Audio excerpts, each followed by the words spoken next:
నమస్కారం ETV news కు స్వాగతం. ముందుగా ముఖ్యాంశాలు. వచ్చే నెలలోని అనకాపల్లి విశాఖకు గోదావరి నీళ్లు. సీఎం చంద్రబాబు ప్రకటన. ఆరోగ్యకర సంతోషకర సమాజ నిర్మాణమే లక్ష్యమని వెల్లడి. రాజకీయాల్ని ప్రక్షాళన చేస్తేనే మంచి జరుగుతుందన్న చంద్రబాబు. డేటా సెంటర్లపై దుష్ప్రచారం చేస్తున్నారని మండిపడిన ముఖ్యమంత్రి. లండన్లో రేవంత్ రెడ్డితో లివర్పూల్ సిటీ కౌన్సిల్ ప్రతినిధుల భేటీ. తెలంగాణతో భాగస్వామ్యానికి ఆసక్తి. వివిధ రంగాల్లో కలిసి పనిచేస్తామని వెల్లడి. హైదరాబాద్ మాదాపూర్లో కూలిన నిర్మాణంలో ఉన్న భవనం. 50 గజాల్లోనే 7 అంతస్తులు కట్టే యత్నం. 2 మృతదేహాలు వెలికి తీసిన సిబ్బంది. కుమార్తె వ్యాఖ్యలపై కొండా సురేఖ క్షమాపణకు విప్ల డిమాండ్. సీఎం రేవంత్ రెడ్డికి మద్దతు. నోటీసులకు వివరణ ఇచ్చిన సీనియర్ నేత చిన్నారెడ్డి. అమెరికా కెనడా మధ్య వాణిజ్య చర్చలు విఫలం. 50% సుంకాలకు సిద్ధమైన ట్రంప్ సర్కార్. ప్రతీకార పన్నులు విధిస్తామని కార్నీ హెచ్చరిక. పంజాబ్ సీఎం భగవంత్ మాన్ సతీమణిపై ఆరోపణలు. అత్యాచార కేసు మాఫీకి 5 కోట్లు డిమాండ్ చేశారని ఎన్హెచ్ఆర్సీకి ఫిర్యాదు. విచారణకు ఆదేశాలు.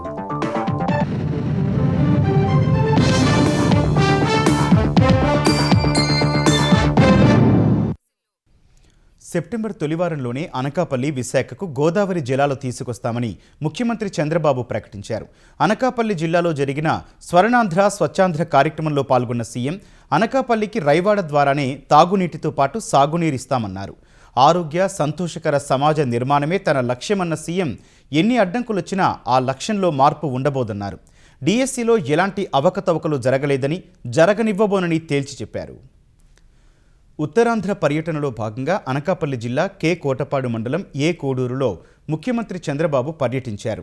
కోడూరులో జరిగిన స్వర్ణాంధ్ర స్వచ్ఛాంధ్ర కార్యక్రమంలో సీఎం పాల్గొన్నారు. అనంతరం జరిగిన ప్రజావేదికలో ప్రసంగించిన చంద్రబాబు అభివృద్ధి అంటే పరిశ్రమలు, పెట్టుబడులు, కంపెనీలే కాదని స్వచ్ఛమైన ప్రాంతాలని వ్యాఖ్యానించారు. మన ఊరు మన బాధ్యత సంకల్పం అందరూ తీసుకోవాలని సూచించిన సీఎం స్వచ్ఛత కోసం ముందుకొస్తున్న ప్రతి ఒక్కరిని అభినందించారు. ఆరోగ్యకర జీవనానికి స్వచ్ఛత మరింత అవసరమన్నారు. ఇల్లు, వీధి, కార్యాలయం, బహిరంగ ప్రదేశాలు అన్నీ పరిశుభ్రంగా ఉండాలన్నారు. పచ్చదనం, పరిశుభ్రత స్వర్ణాంధ్రప్రదేశ్ తన ధ్యేయమని పునరుద్ఘాటించారు. అటు సెప్టెంబర్ తొలివారంలోనే అనకాపల్లి విశాఖకు గోదావరి జలాలు తీసుకొస్తామని చంద్రబాబు ప్రకటించారు. తొందరలోనే అనకాపల్లికి విశాఖపట్నానికి గోదావరి నీళ్లు తీసుకొస్తాం. తొందరలో అంటే ఎప్పుడో కాదు, ఫస్ట్ వీక్ ఆఫ్ సెప్టెంబర్ మళ్ళీ వస్తా అనకాపల్లికి నీళ్లు తీసుకొచ్చి మీకు చూపిస్తానని మరొక్కసారి మీ అందరికీ హామీ ఇస్తున్నాను. అదే సమయంలో ఈ సంవత్సరం మళ్ళీ పనులన్నీ పూర్తి చేసి విశాఖపట్నానికి తీసుకొస్తాం, నీళ్లు తీసుకెళ్తాం. పోలవరం నుంచి వచ్చే నీళ్లు నేరుగా గ్రావిటీతో వస్తాయి. ఈరోజు హామీ ఇస్తున్నా, అనకాపల్లి జిల్లా ప్రతి చెరువు, ప్రతి రిజర్వాయర్ నింపే బాధ్యత తీసుకుంటాం. విశాఖను మించి అనకాపల్లికి పెట్టుబడులు వస్తున్నాయని సీఎం చెప్పారు. భవిష్యత్తులో నాలెడ్జ్ ఎకానమీకి కేంద్రంగా అనకాపల్లి మారబోతోందన్నారు. మంచి పనులు చేస్తుంటే అడ్డుకోవడానికి కొంతమంది ప్రయత్నిస్తున్నారని గొడ్డలి పార్టీపై మండిపడ్డారు. ఏపీ అభివృద్ధిని చూసి వేరే రాష్ట్రాలు ఆశ్చర్యపోతే ఇక్కడుండే కొద్దిమంది మాత్రం దుష్ప్రచారం చేస్తున్నారని విమర్శించారు. రాజకీయ చెత్తను కడిగేయాల్సిన అవసరం ఉందని సీఎం పిలుపునిచ్చారు. ఒక పార్టీ విధ్వంసాన్ని నమ్ముకొని, నేరాలు ఘోరాలు చేయడం నమ్ముకొని అనునిత్యం అదే చేస్తే అది చాలా డేంజర్ కూడా.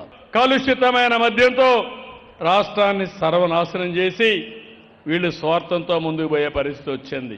మన భూములన్నీ 22A కింద పెట్టారు, భూ కబ్జాలు చేశారు. ఈ సమస్య పరిష్కారం చేయడానికి నాకు 3 సంవత్సరాలు అవుతా ఉంది. ఒక దుర్మార్గాన్ని సరిచేయడానికి 3 సంవత్సరాలు. మీరు ఆ విషయం గుర్తుపెట్టుకోవాలి. డిఎస్సిలో ఎలాంటి అవకతవకలు జరగలేదని సీఎం చంద్రబాబు తేల్చి చెప్పారు. కేంద్ర ప్రభుత్వ నిబంధనల ప్రకారమే క్రీడా కోటా అమలు చేశామన్నారు. ఉపాధ్యాయులను అగౌరవపరిచే కుట్రకు వైసీపీ తెరలేపిందన్నారు.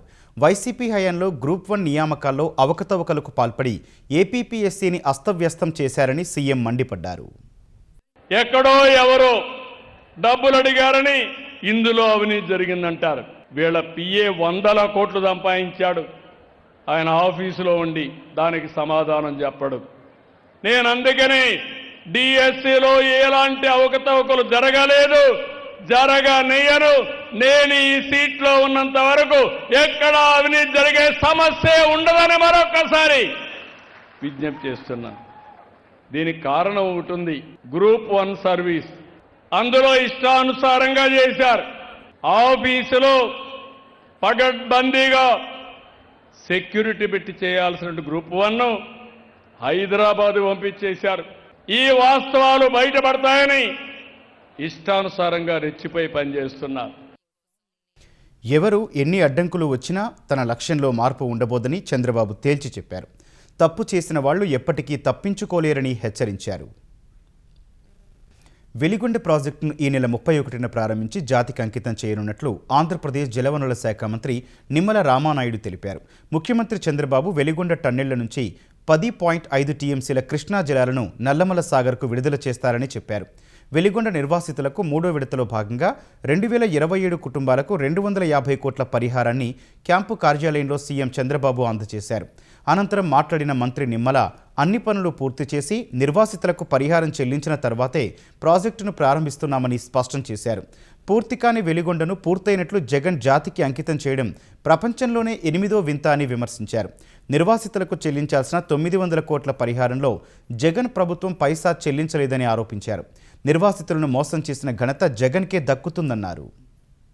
768 కోట్ల రూపాయలు 40 రోజుల్లో ఇచ్చినటువంటి ప్రభుత్వం కూటమి ప్రభుత్వం. ఈ వెలుగొండ ప్రాజెక్టుని పూర్తి చేయడం ఎంత ముఖ్యమో, ఆ వెలుగొండ కోసం త్యాగం చేసినటువంటి ఆ భూములు ఆస్తులు కోల్పోయినటువంటి ప్రతి నిర్వాసితుడు కూడా ఆనందంగా సంతోషంగా ఉండాలి.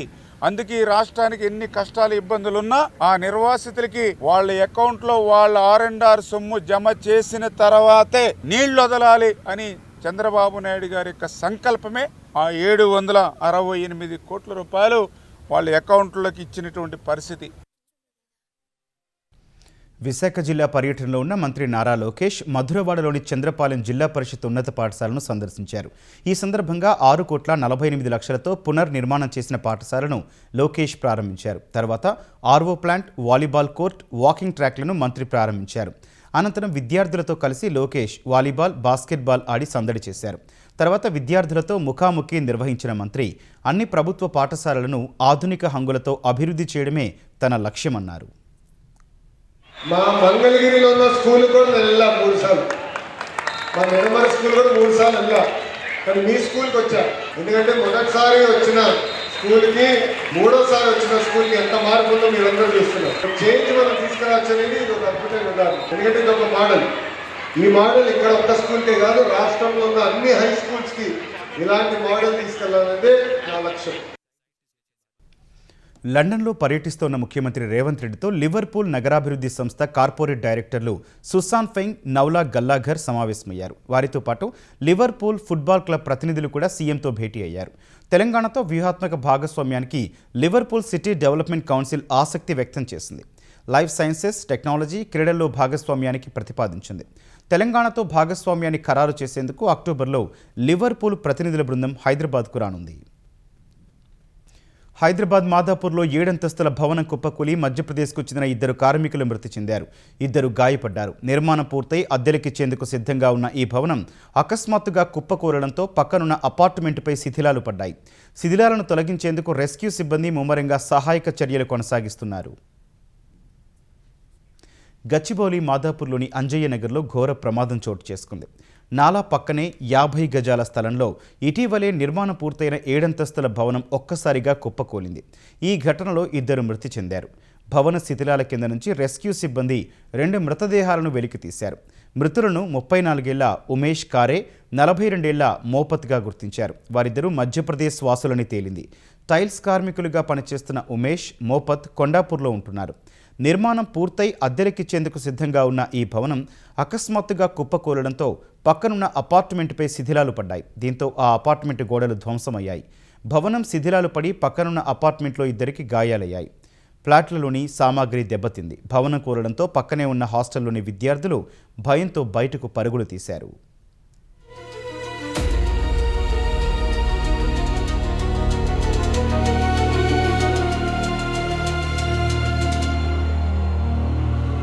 ప్రమాద సమాచారాన్ని అందుకున్న పోలీసులు, జీహెచ్ఎంసీ సిబ్బంది వెంటనే ఘటనా స్థలికి చేరుకుని సహాయక చర్యలు చేపట్టారు. శిథిలాలు తొలగించేందుకు తీవ్రంగా శ్రమిస్తున్నారు. శిథిలాల కింద 2 మృతదేహాలు దొరక్క ఇంకా ఎవరైనా ఉన్నారా అనే కోణంలో సహాయ చర్యలు కొనసాగిస్తున్నారు. భవన యజమాని షాజిద్ కోసం పోలీసులు గాలిస్తున్నారు. సాయంత్రం సమయంలో ఈ ప్రమాదం జరిగి ఉంటే తీవ్రత ఇంకా ఎక్కువగా ఉండే అవకాశం ఉండేదని స్థానికులు చెబుతున్నారు. 1 o'clock ఉన్నట్టు చాలా గట్టిగా చప్పుడు వచ్చిందండి. ఆ సౌండ్ రాగానే బయటకు వచ్చి చూస్తే మొత్తం బిల్డింగ్ అంతా కొలాప్స్ అయింది. సో మేము బిల్డింగ్ లో ఎవరు ఉన్నారని చూస్తే ఒక ఆయన 4th floor లో సిక్ అయ్యారు. ఆయన స్ట్రక్ అయితే ఆ బెడ్రూమ్ లో పడుకున్నాడు. ఆయన మొత్తం ఆ సిమెంట్ బ్రిక్స్ అన్ని పడ్డాయి. పడితే ఆయన తీసుకొని వచ్చి ఇప్పుడే కేర్ హాస్పిటల్ అడ్మిట్ చేశాం గచ్చిబౌలిలో. ఇప్పుడు మిగిలిన వాళ్ళు ఎంతమంది ఉన్నారో తెలియదు మనకి. ఇంకా దాంట్లో అటువైపు నుంచి ఇటువైపు అయితే ఎవరు లేరు అని తెలుస్తోంది.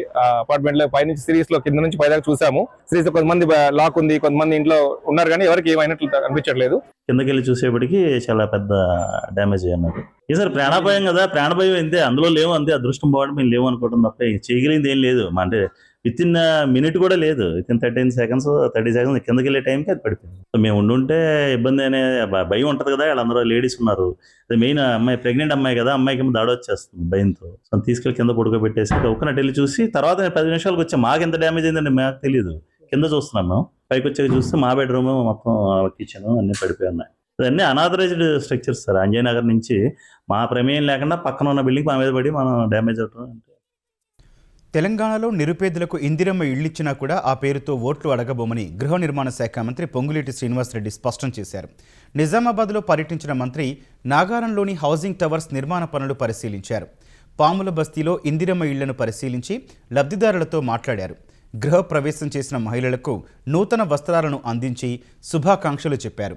నిర్మాణ దశలో ఉన్న ఇళ్ల నిర్మాణాల్లో వేగం పెంచాలని మంత్రి అధికారులను ఆదేశించారు. తెలంగాణలో అర్హులైన వారందరికీ విడతల వారీగా ఇళ్లను నిర్మించిస్తామని పునరుద్ఘాటించారు. కొత్త టెక్నాలజీతో ఇందిరమ్మ మోడల్ టవర్స్ నిర్మిస్తున్నట్లు పొంగులేటి చెప్పారు.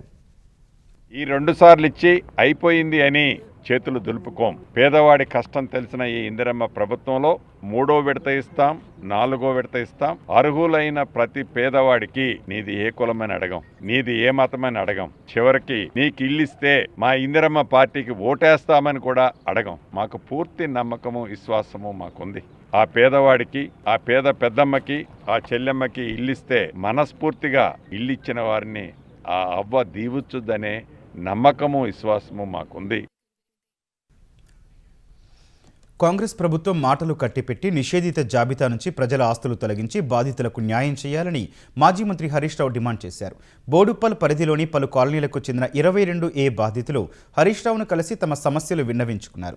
30 ఏళ్లుగా ఎలాంటి వివాదాలు లేకుండా నివసిస్తున్న దాదాపు 1500 కుటుంబాల ఇళ్లను రాత్రికి రాత్రే 22A నిషేధిత జాబితాలో చేర్చడం అత్యంత దుర్మార్గమని హరీష్ మండిపడ్డారు. చట్టబద్ధంగా రిజిస్ట్రేషన్ అయిన ఇళ్లను అడ్డుపెట్టుకుని ప్రజలపై ఒత్తిడి తెచ్చి 30% కమిషన్లు దండుకునేందుకే ఇలాంటి కృత్రిమ వివాదాలు సృష్టిస్తున్నారని హరీష్ రావు ఆరోపించారు. దీనికి సీఎం రేవంత్ రెడ్డి ఏం సమాధానం చెబుతారని ప్రశ్నించారు. వసూళ్ల సర్కారు మెడలు వంచైనా సరే ఆస్తులను కాపాడే బాధ్యతను బీఆర్ఎస్ తీసుకుంటుందని బాధితులకు హరీష్ హామీ ఇచ్చారు. కొండా సురేఖ, ఆమె కుమార్తె సుస్మిత సీఎం రేవంత్ రెడ్డికి క్షమాపణలు చెప్పాలని ప్రభుత్వ విప్లు డిమాండ్ చేశారు. కుమార్తె వ్యాఖ్యలతో తనకు సంబంధం లేదంటే కుదరదని స్పష్టం చేశారు. క్షమాపణ చెప్పకపోతే మంత్రి పదవి నుంచి కొండా సురేఖను తప్పించడం సహా పార్టీ నుంచి ఆమెను సస్పెండ్ చేయాలని డిమాండ్ చేశారు. మన ఇంట్లో మన కొడుకు మాట్లాడినా, బిడ్డ మాట్లాడినా అది పిల్లల తల్లిదండ్రులకే అది వస్తుంది. కానీ నాకు సంబంధం లేదు, నేను ఆమె మాట్లాడింది నాకు ఆ పార్టీకి కాదు, నాకు సంబంధం లేదంటే అది కరెక్ట్ కాదు. ఎందుకంటే ఆమె మీ కూతురు అనే విషయం మీకు తెలుసు. ఆమె మీ కూతురు కాదని మీరు చెప్పగలుగుతారా? మరి మీ కూతురు మాట్లాడిన మాటలను నాకు సంబంధం లేదని మాట్లాడతారంటే మీరు ఏ రకంగా మాట్లాడతారో మీరు ఒకసారి ఆత్మవిమర్శ చేసుకోవాలి. క్షమాపణ చెప్పినప్పుడు బేషరతుగా మంత్రివర్గం నుంచి తొలగిస్తారు. అవసరమైతే పార్టీకి వెళ్ళి సస్పెండ్ అన్నీ జరుగుతాయి. కొండ సురేఖ గారిని మీ వ్యక్తిగతంగా గౌరవిస్తాం, కానీ ఈరోజు ఆ కుటుంబం నుంచి వెళ్ళే వచ్చినప్పుడు సురేఖ గారు ఎందుకు తప్పు అనలేకపోతుంది? ఇది ఈ విధంగా మాట్లాడవలసినటువంటి మాటలు కాదనేటువంటిది అనే దానిపైనే ఈరోజు చర్చ జరుగుతుంది. ఈ అంశంలో రాష్ట్ర వ్యాప్తంగా కూడా కాంగ్రెస్లో కూడా అంతర్గతంగా కూడా ఈ అంశాలు చర్చ జరుగుతున్నాయి కాబట్టి క్రమశిక్షణ సంఘానికి సంబంధించి చర్యలు తీసుకోవాలని చెప్పండి. పార్టీకి నష్టం చేకూరేలా వ్యాఖ్యలు చేశారంటూ టీపీసీసీ జారీ చేసిన నోటీసులపై ప్రణాళికా సంఘం ఉపాధ్యక్షుడు చిన్నారెడ్డి వివరణ ఇచ్చారు. గాంధీ భవన్కు వెళ్లిన ఆయన పీసీసీ క్రమశిక్షణ కమిటీకి వివరణ లేఖను అందజేశారు. 3 రోజుల్లో వివరణ ఇవ్వాలన్న ఆదేశాలకు గాను క్రమశిక్షణ కమిటీ వైస్ చైర్మన్ శ్యామ్ మోహన్కు ఆయన లేఖ అందించారు. అనంతరం తిరిగి వెళ్తున్న సమయంలో గాంధీ భవన్ వెలుపల ఈ వ్యవహారంపై మీడియాతో మాట్లాడేందుకు చిన్నారెడ్డి నిరాకరించారు. సీఎం రేవంత్ రెడ్డి విదేశీ పర్యటనకు కేంద్రం అనుమతి నిరాకరించడంపై మంత్రి పొన్నం ప్రభాకర్ మండిపడ్డారు. తెలంగాణ బీజేపీ నాయకులు తెలంగాణ ప్రయోజనాల కోసం కేంద్రాన్ని అడగడం లేదని విమర్శించారు. కేంద్రం నుంచి రావాల్సిన నిధులపై ఎందుకు గలమెత్తడం లేదని ప్రశ్నించారు. సిద్దిపేట జిల్లా అక్కన్నపేట మండలంలోని పలు గ్రామాల్లో మంత్రి పర్యటించారు. ప్రభుత్వ పథకాల అమలు సమస్యలపై ప్రజలు రైతులతో ముఖాముఖి నిర్వహించి ప్రజల నుంచి వినతులను స్వీకరించారు. తెలంగాణను అగ్రభాగంలో నిలిపేలా అభివృద్ధి దిశలో తీసుకుపోవాలనే తమ ప్రయత్నానికి కేంద్ర ప్రభుత్వం సహాయ నిరాకరణ చేస్తోందని పొన్నం ఆరోపించారు. సమాఖ్య వ్యవస్థలో కేంద్రం తీరు చాలా పొరపాటు అని విమర్శించారు. నేను ప్రభుత్వాన్ని అడుగుతా ఉన్న ఒక గౌరవ ముఖ్యమంత్రి గారు విదేశాల్లో తన రాష్ట్ర ప్రయోజనాల కొరకు తిరిగేటువంటి హక్కు కూడా లేదా అని అడుగుతా ఉన్నాం. కేంద్ర ప్రభుత్వంతో కలిసి ఉండి అన్ని సమస్యలు వాళ్ళ దృష్టికి తీసుకొని పరిష్కారం చేసుకోవాలని అనుకుంటా ఉన్నాం.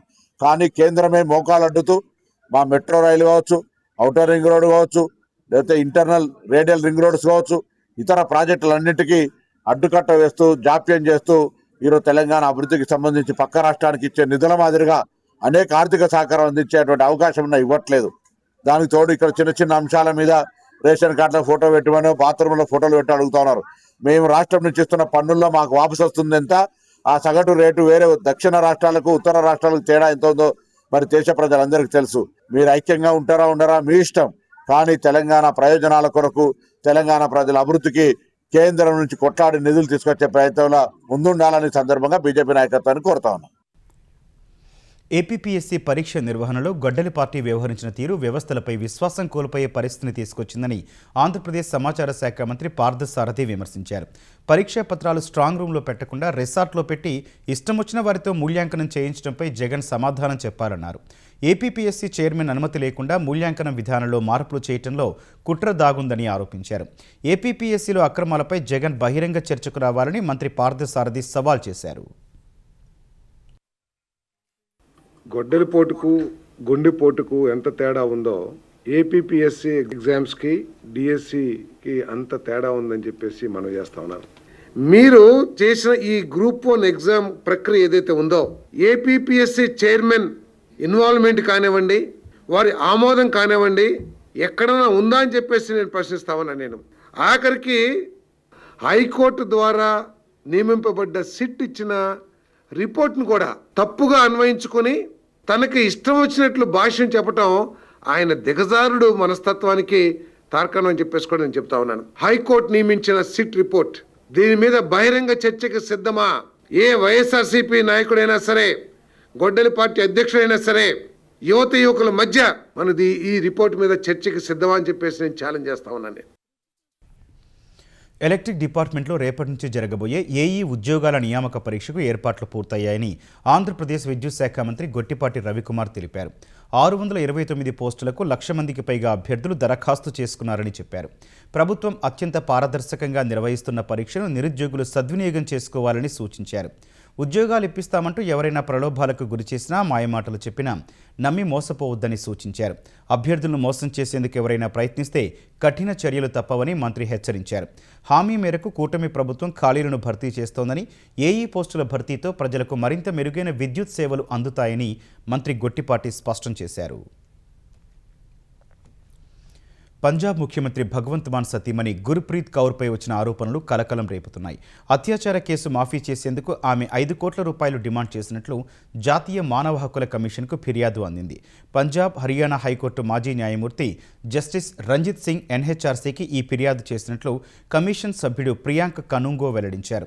ఈ వ్యవహారంపై విచారణ జరపాలని పంజాబ్ ప్రభుత్వ ప్రధాన కార్యదర్శి డీజీపీని ఎన్హెచ్ఆర్సీ ఆదేశించినట్లు ఆయన వివరించారు.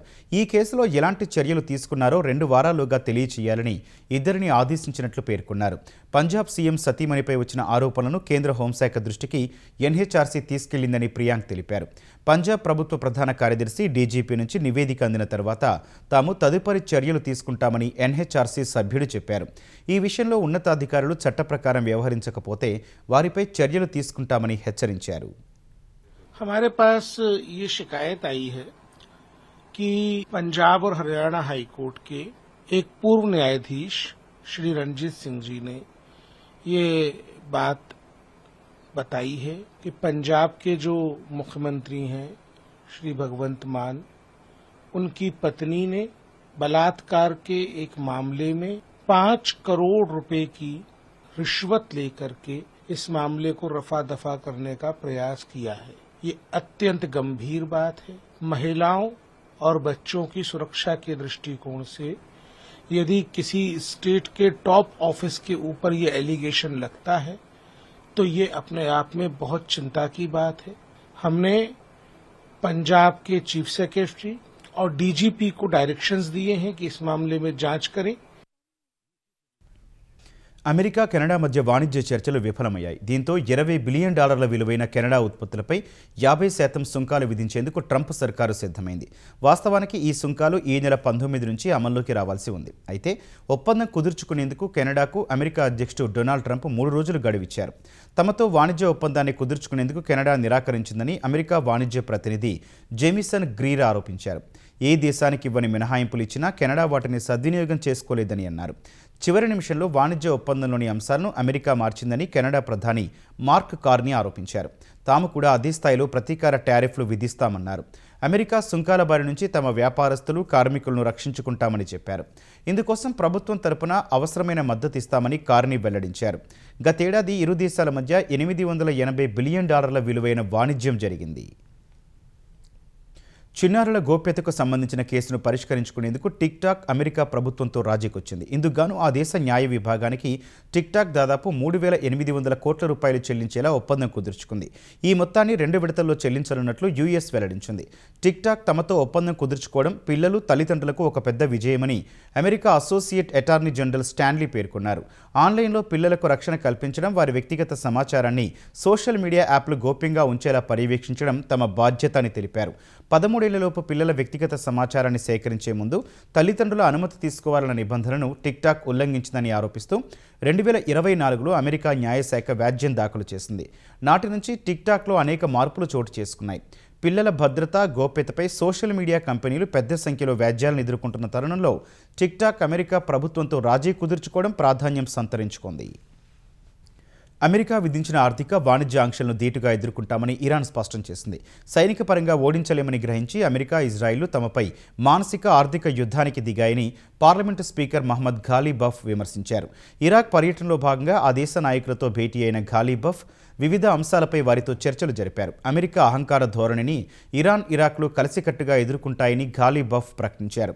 తమ మధ్య విభేదాలు సృష్టించడానికి ప్రయత్నిస్తే అవి తమను మరింత దగ్గర చేస్తాయన్నారు.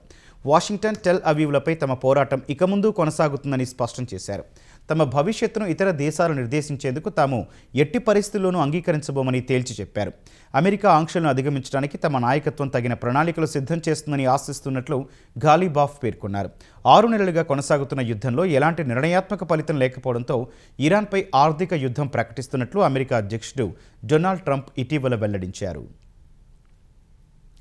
హార్ముజ్ జలసంధిలో నౌకల ప్రయాణాలు ఎలాంటి ఆటంకాలు లేకుండా స్వేచ్ఛగా, సజావుగా సాగేలా చూసేందుకు ఒమన్, ఇరాన్ సిద్ధమయ్యాయి.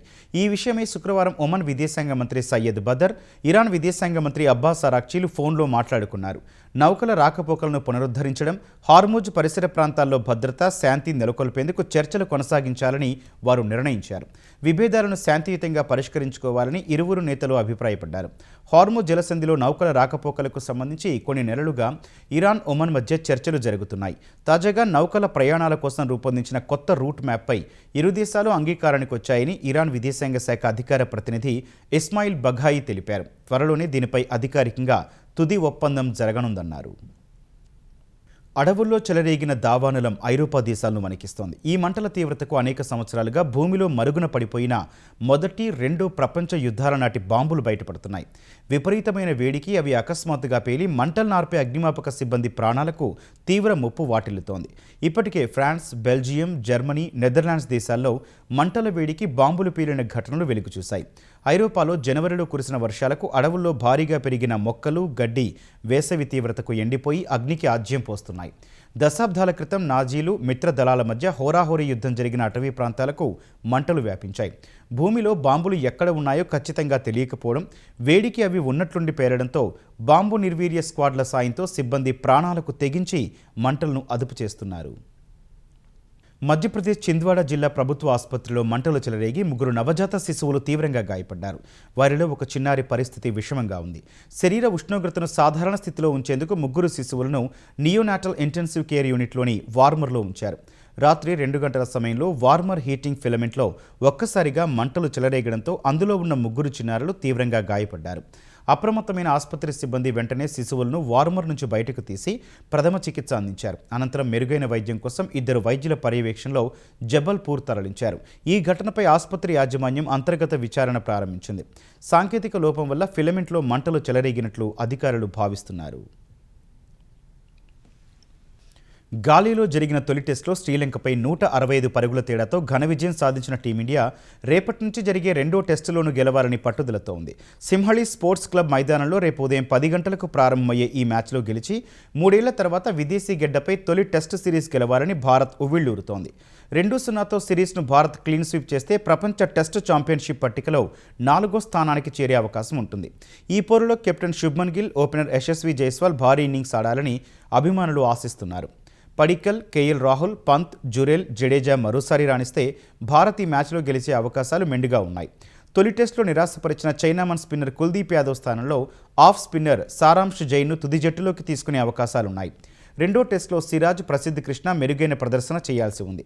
తొలి టెస్టులో 10 వికెట్లతో అదరగొట్టిన మానవ్ సుతార్ మరోసారి రాణించాలని జట్టు ఆశిస్తోంది. అటు శ్రీలంక జట్టు తమ బ్యాటింగ్ వైఫల్యాలను అధిగమించి సిరీస్ సమన్ చేయాలని భావిస్తోంది. ముఖ్యాంశాలు మరోసారి. వచ్చే నెలలోని అనకాపల్లి, విశాఖకు గోదావరి నీళ్లు. సీఎం చంద్రబాబు ప్రకటన. ఆరోగ్యకర, సంతోషకర సమాజ నిర్మాణమే లక్ష్యమని వెల్లడి. రాజకీయాల్ని ప్రక్షాళన చేస్తేనే మంచి జరుగుతుందన్న చంద్రబాబు. డేటా సెంటర్లపై దుష్ప్రచారం చేస్తున్నారని మండిపడిన ముఖ్యమంత్రి.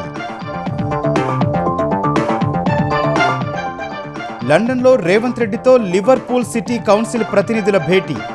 తెలంగాణతో భాగస్వామ్యానికి ఆసక్తి. వివిధ రంగాల్లో కలిసి పనిచేస్తామని వెల్లడి. హైదరాబాద్ మాదాపూర్లో కూలిన నిర్మాణంలో ఉన్న భవనం 50 గజాల్లోనే 7 అంతస్తులు కట్టే యత్నం. 2 మృతదేహాలు వెలికి తీసిన సిబ్బంది. కుమార్తె వ్యాఖ్యలపై కొండా సురేఖ క్షమాపణకు విప్ల డిమాండ్. సీఎం రేవంత్ రెడ్డికి మద్దతు. నోటీసులకు వివరణ ఇచ్చిన సీనియర్ నేత చిన్నారెడ్డి. అమెరికా, కెనడా మధ్య వాణిజ్య చర్చలు విఫలం. 50% సుంకాలకు సిద్ధమైన ట్రంప్ సర్కార్. ప్రతీకార పన్నులు విధిస్తామని కార్నీ హెచ్చరిక. పంజాబ్ సీఎం భగవంత్ మాన్ సతీమణిపై ఆరోపణలు. అత్యాచార కేసు మాఫీకి 5 కోట్లు డిమాండ్ చేశారని ఎన్హెచ్ఆర్సీకి ఫిర్యాదు. విచారణకు ఆదేశాలు.